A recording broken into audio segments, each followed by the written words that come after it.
Hello guys, and welcome back. It's the morning of the 25th of July 2024. Yashashree had taken a day off from her office to meet her friend. Yashashree's family thought she would return home by evening, but when she didn't come back, they got worried. Her family started searching for her everywhere, but they didn't know that far away in some place, their daughter was breathing her last. But what enmity could a 22-year-old girl possibly have with anyone? Yashashree Shinde was a 22-year-old simple girl living in Navi Mumbai. She had recently completed her graduation and had gotten a job at a call center in Balaipur. Her routine was almost the same every day. She would take the train in the morning to go to her job, work there, and return home in the evening. But on the 25th of July 2024, she didn't feel like going to the office at all. She took a day off and around 10:30 m.e. left home to meet her friend. She told her family that she would return by evening. After meeting her friend, Yashashree talked a lot with them. She had been feeling a bit tense and stressed for many days, which is likely why she went to meet her friends after so long. After hanging out and talking to them, she started heading home around 2 p.m., but she never reached home.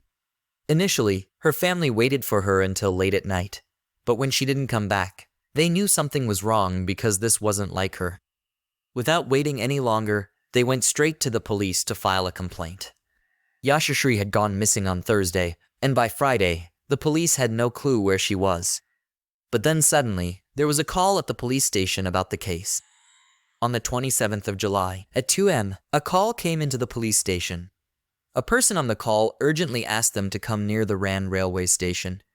When the police arrived, the scene before them was something they weren't hoping for. Among the bushes behind Uran railway station, there was a body of a girl covered in blood. The description of the missing person matched closely with this body. When Yashashree's parents were called for body identification, they were completely shattered. They prayed that it wouldn't be their daughter, but after seeing the body, they knew that their daughter was no longer in this world. But the question remained, who was the person who had done this to Yashashree? Who hated her so much? The police quickly got to work. First, they tracked Yashashree's mobile location to see where she had gone. It was found that she had gone to meet her friends and left around 2 p.m. On tracking her further, it was discovered that around 2:14 p.m., she was near the Uran railway station. The last thing the police had to check was the CCTV footage around Uran station. In the footage, Yashashree could be seen around 2:14 p.m. near Uran market.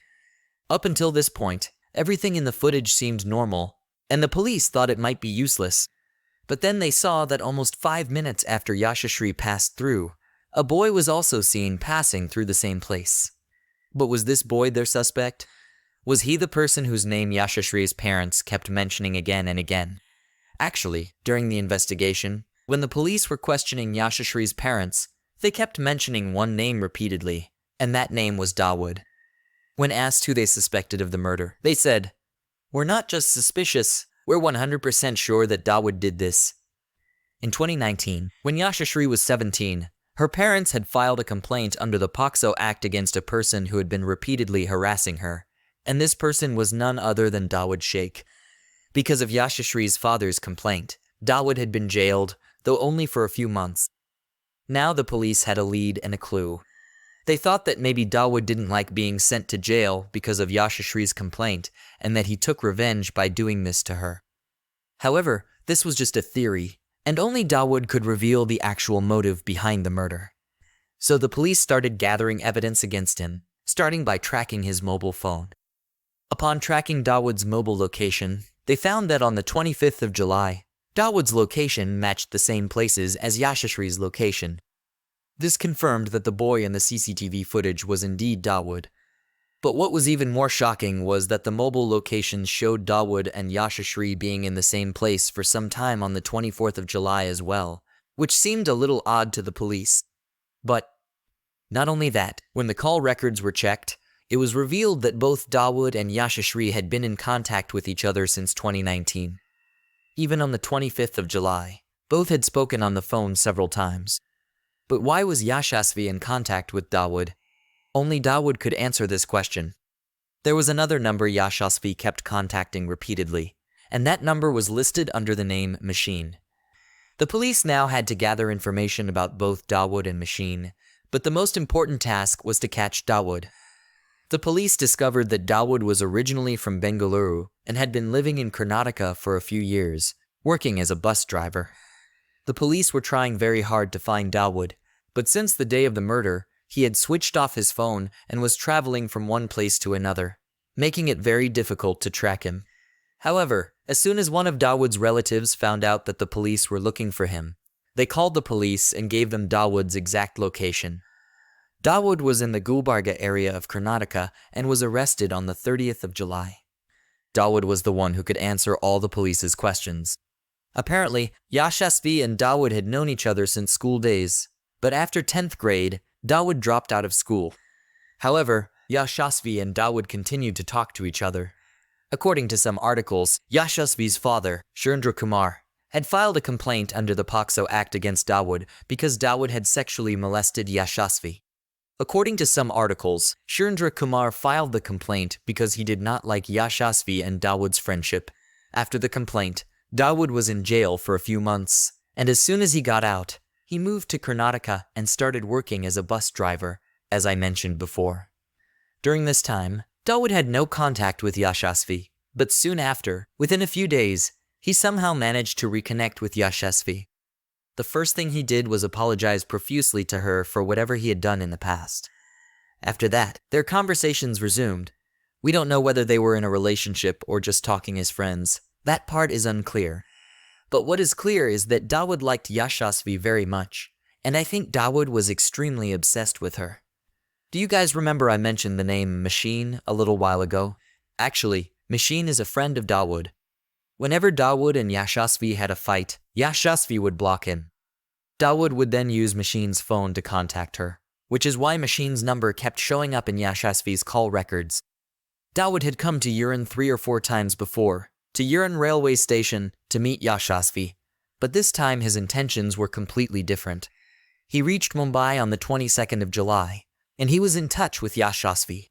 On the 24th, he asked Yashashree to meet him. They met, talked for a while, and the next day, on the 25th of July, Dawood asked her to meet again. But this time, Yashashree didn't want to meet him, so she went to meet another friend to tell them about the entire situation with Dawood. While she was meeting this friend, Dawood sent her a message, saying that if she didn't come to meet him, he would show their photos to everyone, and they would say things.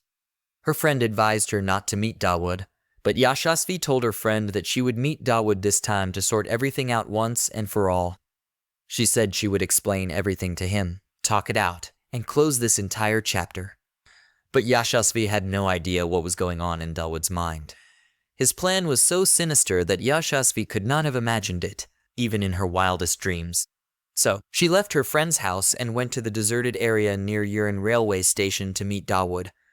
Dawood kept insisting that she marry him and settle with him in Bengaluru. But Yashashree didn't want this. She didn't want to marry Dawood, so she refused. However, Dawood wasn't ready to accept this response. When he couldn't convince Yashashree to marry him, Dawood pulled out a knife and started attacking her, one stab after another. He kept stabbing Yashashree until she lost her life. After committing the murder, Dawood fled the scene. First, he took a local train from Navi Mumbai to Panvel. Then he withdrew money from an ATM in Panvel and boarded a bus to Karnataka. After that, you all know how he was caught, and so on. Some of you might think that Dawood did all of this in the heat of the moment, but let me tell you that he had planned everything in advance because he brought the knife with him all the way from Bangalore. This only means one thing: he had already made up his mind. Another thing I want to point out is that there are many rumors circulating on social media about this case, especially concerning the attack. People are talking about how Yashashree's chest area was cut, and her private parts were mutilated with a knife. I've read many police statements, articles, and watched several videos by the police, and none of them have said that anything like that happened. The only injuries on Yashashree's body were all wounds on her neck and back. Some parts of her face and shoulders were eaten by dogs, but that doesn't mean that an attack on other parts of her body wouldn't be a big deal. It is a big deal. I just think it's my duty to clarify that nothing like that happened. Yashashree Shinde's parents are completely shattered. They lost their 22-year-old daughter in an instant because someone couldn't handle rejection. Now, they only have one demand: that Dawood should be given the death penalty and made to suffer just as much as their daughter did.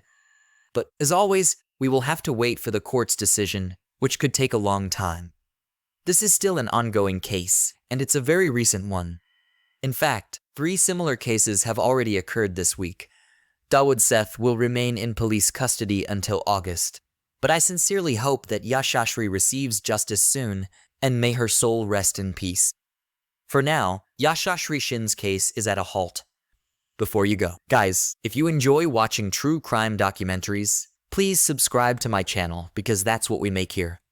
I hope you're all okay, and I hope you're all happy. Please keep your loved ones close to you. Guys, that's it for now. Bye-bye.